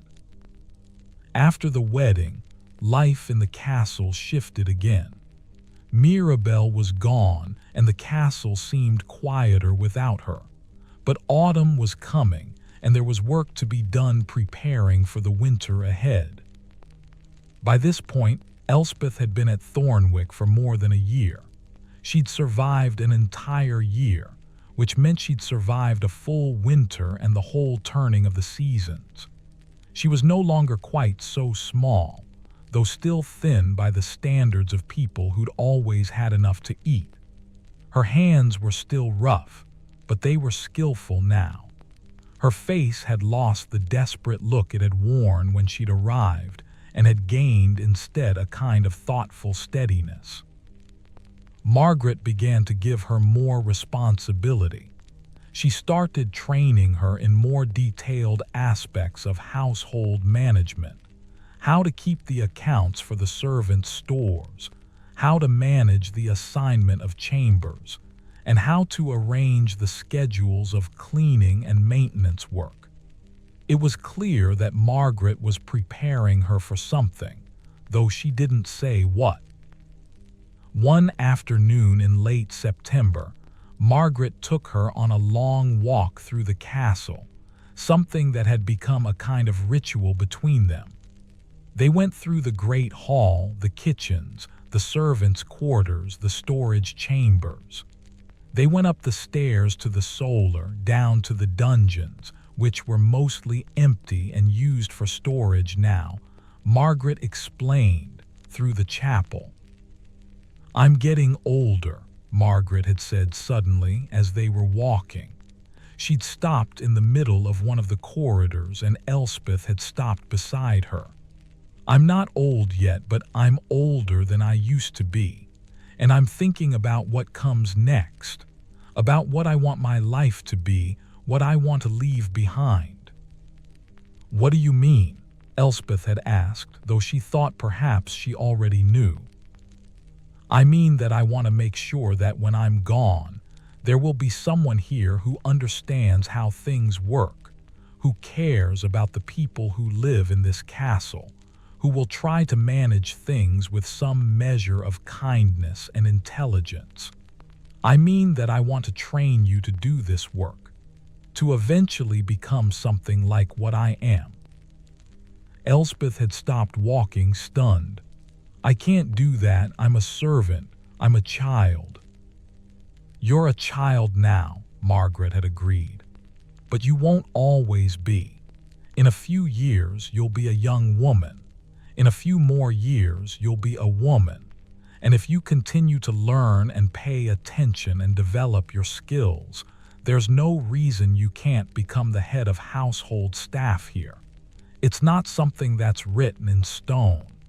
People move up in the world if they have the intelligence and the determination to do so."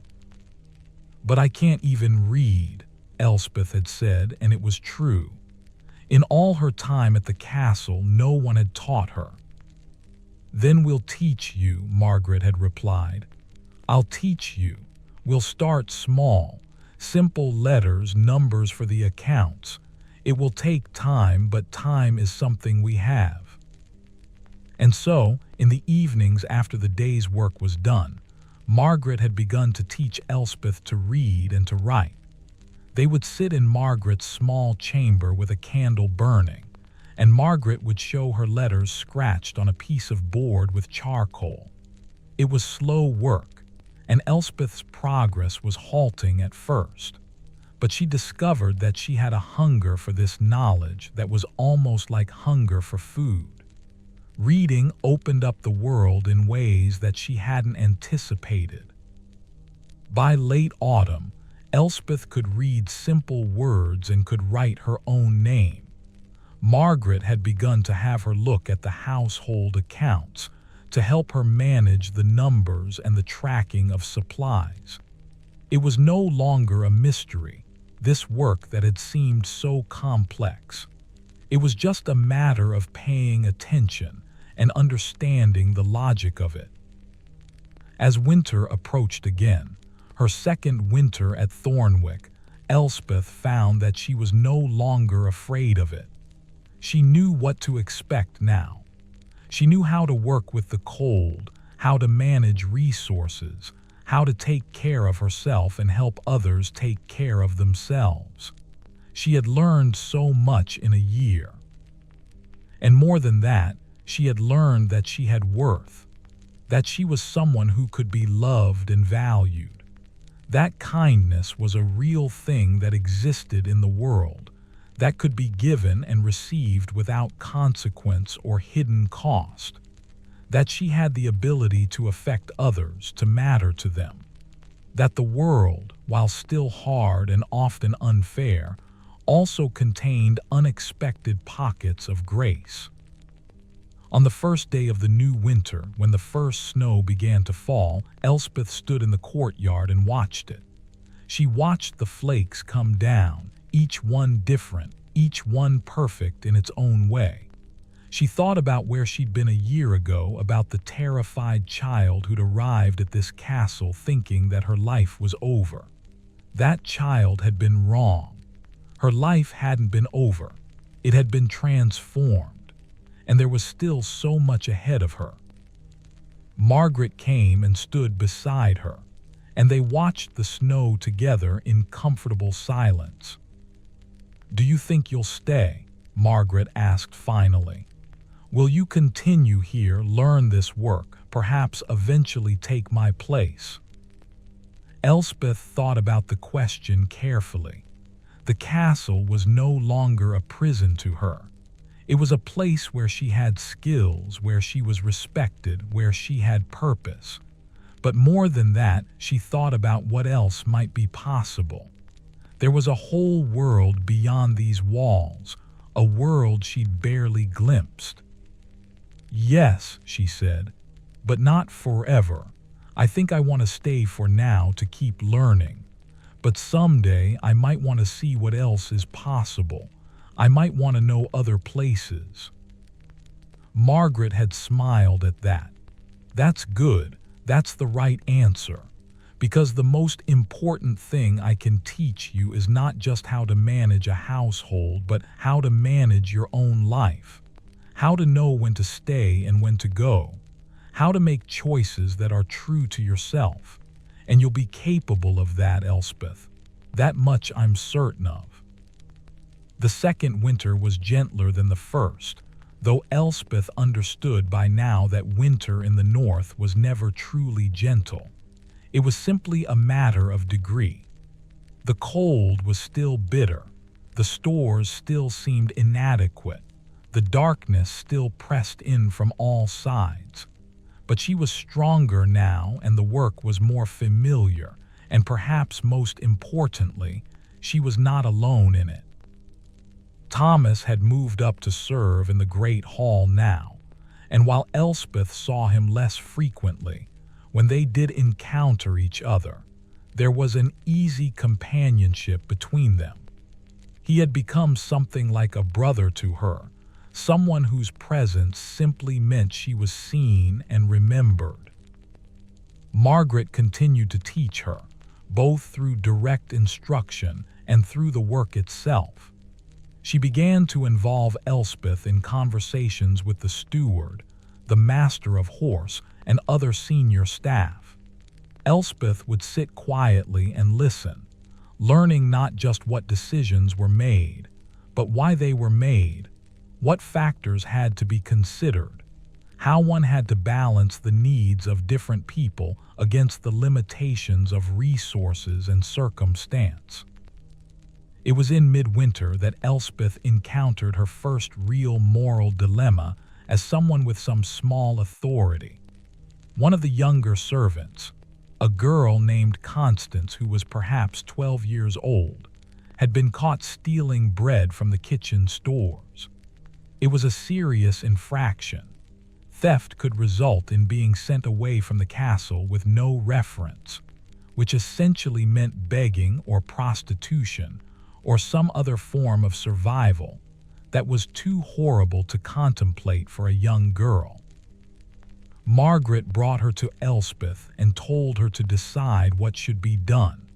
At first, Elspeth had thought this was a test of her, a way to see if she'd learned the lessons that Margaret had been trying to teach her. But then she understood that it wasn't a test at all. Margaret genuinely wanted her to make this decision.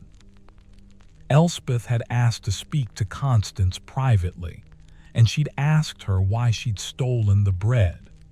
The girl had told her, with her voice barely above a whisper, that her younger brother had become ill, that she'd been sending bread to him and her mother in the village, that her brother had needed the food to recover. Elspeth had felt the weight of this knowledge settle on her shoulders. She understood why Constance had stolen. She also understood that stealing had to have consequences, or the discipline of the castle would collapse entirely. She'd gone to Margaret and told her what she'd learned. Together, they'd gone to the steward and had proposed a solution. Instead of being sent away, Constance would be given additional work, and a portion of her small stipend, which servants were sometimes given in coins or goods, would be withheld to pay back the bread she'd stolen. But also, they would quietly arrange for some additional food to be sent to her family, ostensibly as charity from the castle, though really it was Margaret and Elspeth finding ways to help without undermining the need for rules. The steward had agreed, and Constance had been relieved, grateful, and thoroughly chastened. She'd become one of the most conscientious workers in the castle after that, eager to show that she'd learned her lesson. "That was well done," Margaret had told Elspeth afterward. "You understood that rules matter, but so does compassion. You understood that there were multiple things to be held at once, the need for discipline and the reality of Constance's circumstances. That's the kind of wisdom that comes from having experienced suffering yourself. That's why you'll be good at this work." As the winter wore on, Elspeth found that she was taking on more and more responsibility. Margaret began consulting her about decisions before making them. She started asking Elspeth's opinion on how to handle situations. It was a gradual process, so gradual that Elspeth sometimes didn't notice it happening. But by spring of her second year at the castle, she'd essentially become Margaret's assistant in all but name and title. In late March, as the snow was beginning to melt again, something unexpected happened. A rider arrived at the castle with a message for Elspeth. It was from Thomas, not the kitchen Thomas, but her uncle, the man who had sold her to the castle. The letter was written in an uncertain hand and was read to her by the steward. Her uncle was sick, it seemed, dying by the sounds of it. He'd wanted to make his peace before he went, and he'd sent to ask if she would come to see him. He'd even sent money for her travel and her keep, money that he said he felt he owed her. Elspeth had stood in Margaret's chamber holding the letter and had felt a complex tangle of emotions. There was anger, certainly, at her uncle for selling her, for abandoning her, for treating her like she was worth nothing. But there was also something else. There was the understanding that he'd been desperate, that he'd made a choice from desperation, that he was now seeking forgiveness before he died. "What do you want to do?" Margaret had asked gently. "I don't know," Elspeth had said. "Part of me wants to ignore it, to not go. Part of me wants to go and tell him exactly what I think of what he did to me." "And the third part?" Margaret had asked, because Margaret always knew there were more than two options. "The third part wants to go and understand why he did it. I want to see him before he dies and know that I forgave him, not because what he did was right, but because I'm strong enough now to let go of the anger." "Then perhaps you should go," Margaret had said. "I can manage here without you for a few weeks. The work won't fall apart, and you deserve to have this closure. You deserve to know that you can stand in front of the man who caused you such pain and choose forgiveness anyway." And so, in early April, when the roads were just becoming passable again, Elspeth had left the castle for the first time since arriving there nearly 2 years earlier. She traveled with a merchant who was heading toward the coast, and for 3 days she'd lived in a different world, seen different places, talked to different people, and existed outside the confines of the castle walls. Her uncle's village was much as she remembered it, small and poor and hard. Her uncle himself was living in a tiny cottage with an older woman who he apparently paid to care for him. He was thin and yellowed and dying in a way that was obvious to anyone who looked at him. When he saw Elspeth, he'd wept. "I've never forgiven myself," he'd told her, his voice thin and reedy. "I told myself I had no choice, that you would have starved anyway, that at least the castle had food and a roof. But I knew even then that I was lying to myself. I knew it was cowardice. I couldn't bear to see you suffer, so I made you someone else's problem. Elspeth had sat beside his bed, and she'd listened to his confession, and she'd found that she could, indeed, forgive him. Not because what he'd done was right, but because she understood now that people were complicated, that desperation could make people do things they'd regret, that even people who hurt you were human and capable of suffering. "I forgive you," she told him simply, "and I want you to know that I'm all right. I'm more than all right. I'm going to be well. I'm going to have a good life. You don't have to worry about me anymore." Her uncle had died 3 days later in the early morning with his hand in hers. She'd sat with him as he passed, and she'd felt not anger but a strange kind of peace. He had been a broken man carrying his own wounds, and now he was finally at rest. She could let him go. The woman who cared for him, her name was Ellen, had asked if Elspeth wanted to stay longer and wanted to help settle his affairs. But Elspeth had known, with the certainty of someone who'd found where they belonged, that it was time to return to the castle. She'd given Ellen some of the money her uncle had sent, along with her blessing, and she'd set out again toward Thornwick. On the road back, traveling with a different merchant, Elspeth had had time to think about everything that had changed. She'd been sent away from her village as a nobody, as an unwanted mouth to feed. She'd been sold for a handful of coins, and in the space of 2 years she'd become someone with skills and knowledge, someone with purpose, someone who was valued and loved. The castle, which had seemed like a prison, had become something much more complex. It was both a place of work and a place of meaning. It was where she'd learned who she could be. When she arrived back at Thornwick in late April, Margaret had been waiting for her at the gate. The housekeeper had embraced her, something she'd never done before, and Elspeth had felt tears come to her eyes, not sad tears, but tears of gratitude for this woman who'd seen her potential when she was just a frightened child. Elspeth remained at Thornwick Castle, and the years that followed were filled with gradual transformation. By the time she was 13, she was managing much of the daily work of the household under Margaret's supervision.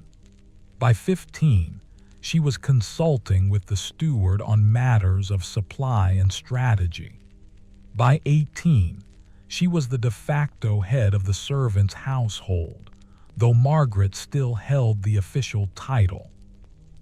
Margaret grew older, her hair turning entirely gray, her movements becoming slower. But instead of retiring, she simply began to give Elspeth more and more responsibility, until one winter when Elspeth was 20 years old, Margaret fell ill with a fever much like the one that had taken Grayson so many years earlier. This time, Elspeth was the one who tended to her. She sat by Margaret's bed through the fever, keeping her cool with damp cloths, bringing her water to drink, whispering encouragement and gratitude. When the fever finally broke and Margaret began to recover, the housekeeper had taken her hand. "I think my time is coming," Margaret had said quietly. "Not this winter, perhaps, but soon. And I want to make sure you're prepared. I want the steward to formally recognize you as my successor. Will you accept it?" "Yes," Elspeth had said without hesitation. "If you think I'm ready." "You've been ready for years," Margaret had replied. "You just needed to believe it yourself." The formal recognition came in the spring. At a gathering of the castle's senior staff, the Lord himself announced that Elspeth would become the new head of household management, with Margaret staying on in an advisory capacity for as long as she was able. It was an unusual choice.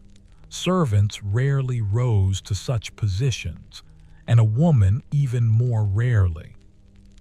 But Thornwick's lord was a fair man who valued competence above tradition, and by this point, everyone in the castle knew that Elspeth was the most competent person for the job. Margaret lived for 5 more years after that, and they were good years. She spent them training Elspeth in the final, subtle aspects of managing a household, how to navigate politics among the nobility, how to handle conflicts that arose from outside the castle, how to maintain one's own integrity while working within a system that often rewarded compromise. When Margaret finally died, peacefully in her sleep on a mild summer evening when Elspeth was 25 years old, it felt like the end of an era, but it also felt like a completion. Margaret had given her what she'd promised: a life, a purpose, a legacy of kindness and competence that would extend beyond her own existence. Elspeth had wept, but she had not despaired. She had learned from Margaret that all things end, and that was all right.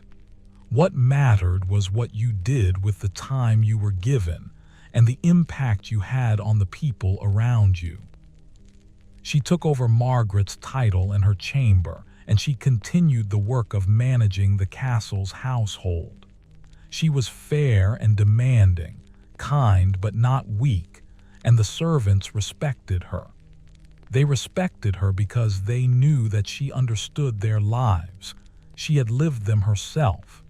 She knew what it was like to be hungry and cold and frightened. She knew what it was like to have no one. And she worked always to ensure that the servants under her care were treated with dignity, and that they had what they needed to survive and even, sometimes, to thrive. Thomas, the kitchen boy who'd watched out for her, eventually became the steward's assistant and then a steward himself at a neighboring castle. He married a woman from the village and had children of his own.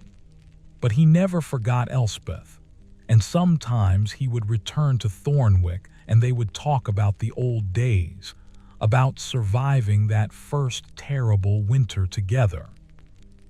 Constance, the girl who'd stolen bread, eventually became a skilled cook and later opened a small bakery in the village.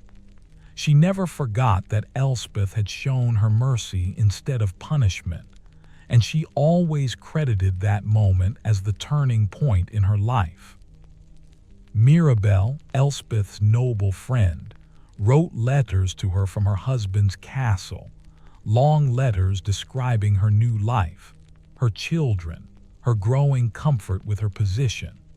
She'd had a daughter first, and then a son, and in her letters she sometimes mentioned teaching them to embroider, showing them the same patience that she'd learned from Elspeth.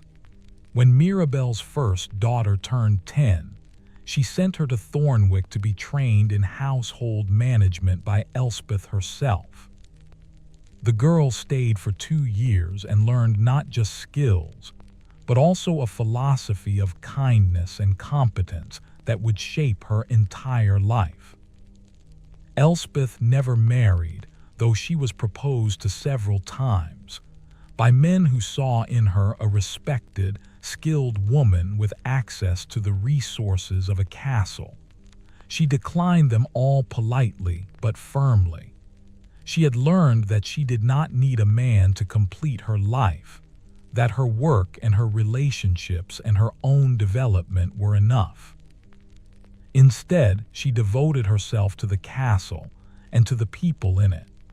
She worked to improve the conditions of the servants, to ensure that children were not worked too hard, to create a system where people could advance based on merit and effort rather than accident of birth. She established a small school where servant children could learn basic reading and numbers from the castle's chaplain. She created a rotation system so that servants had days of rest, something that was not commonly done, but that she understood from her own experience was necessary for human survival. By the time Elspeth was 50 years old, Thornwick Castle's household was known throughout the region as being unusually well-organized and harmonious. People came to study how she managed it. Other households tried to replicate her methods. And slowly, through the work of many people, the treatment of servants and servant children began to improve. Elspeth lived to be 73 years old, which was a long life for that time. She worked nearly until the end, and when she finally stepped down, it was to hand over the position to one of the young people she'd trained, a boy born to servant parents who'd shown the same kind of keen intelligence and moral integrity that Margaret had once recognized in her. On the evening of her final day of work, the servants gave her a celebration. They'd made her favorite foods and they brought her gifts: a fine shawl, a pair of soft boots, a book, carefully chosen to show their gratitude and affection. There were tears from both Elspeth and from many of the people who'd worked under her. And there were stories, people recounting the moments when her fairness or her kindness had changed the trajectory of their lives. One young woman, a servant who'd been born in the castle, took her hand and said something that made Elspeth cry in a way she rarely did. "You showed us that we could be more than our circumstances. You showed us that being born a servant didn't mean we had to be less than human. Thank you for that." That night in her small chamber, the same chamber that had once been Margaret's, Elspeth looked back over her long life. She thought about the terrified 7-year-old girl who'd arrived at the castle with nothing, expecting nothing, believing that she was fundamentally worthless. She thought about the woman she'd become, skilled, capable, respected, and most importantly, someone who had been loved and who had loved in return. She thought about Margaret, who had seen potential in that frightened child and had taken the time to nurture it. She thought about Thomas and Constance and Mirabel. She thought about all the hundreds of people whose lives she'd touched, the servants she'd helped, the children she'd guided, the community she'd helped to build. Life, she understood now, was not about the circumstances of your birth. It was about what you did with the circumstances you were given. It was about resilience and hope and the willingness to believe that tomorrow might be better than today. It was about kindness, both the kindness you were shown and the kindness you chose to show to others. The winter of 1341 came gently that year, and Elspeth welcomed it without fear. She'd survived so many winters by now, through so many changes and transformations. She sat by the great kitchen fire, the same fire where she'd worked as a child, the same fire that had been both cruel and comforting, and she smiled as she watched the younger servants moving through the familiar rhythms of their work. A little girl, no more than 7 or 8 years old, came to the fire to warm her hands. She was new, Elspeth could tell. She had that particular look of a child just arrived, frightened and uncertain, convinced that the world had ended. Elspeth recognized herself in that face, and she remembered Margaret's kindness, and she did what Margaret had once done for her. She took the girl's hand gently and examined her fingers, which were already red from the cold and the work. She smiled at her and said, "Come, let me show you where we keep the salve. Your hands shouldn't hurt this way. Come." And as she led the girl away, teaching her what Margaret had once taught her, Elspeth understood that this was the greatest legacy any person could have. Not fame or wealth or even a name remembered in history, but the knowledge that she had made a difference, that she had eased suffering, that she had shown someone, and through that someone, generations more, that the world contained kindness and grace, and that it was always possible to transcend the circumstances of your birth and become something more than you'd ever imagined. The fire crackled and glowed, warming the kitchen, warming the hands of the servants who labored there. And in the warmth of that fire, in the continuation of that simple act of kindness passed from one generation to the next, Elspeth's story continued on, not as her individual story anymore, but as part of the great, unfolding story of human resilience and the power of compassion to transform the world. The winter of 1341 was long and cold, as winters in the north always are.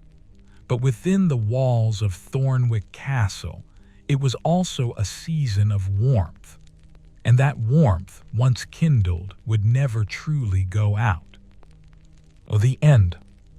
Dear friend, as you drift now into sleep, let this story settle into your dreams.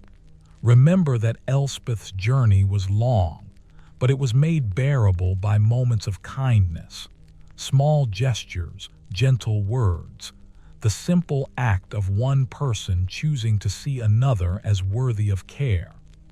Remember that resilience is not about having an easy path.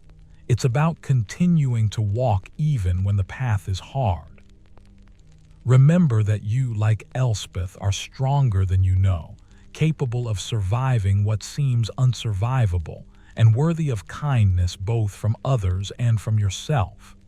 Sleep well, rest deeply, and know that like the fire in Thornwick's kitchen, warmth and light continue to exist in the world, waiting to be found and shared. Good night, dear one. May your dreams be gentle.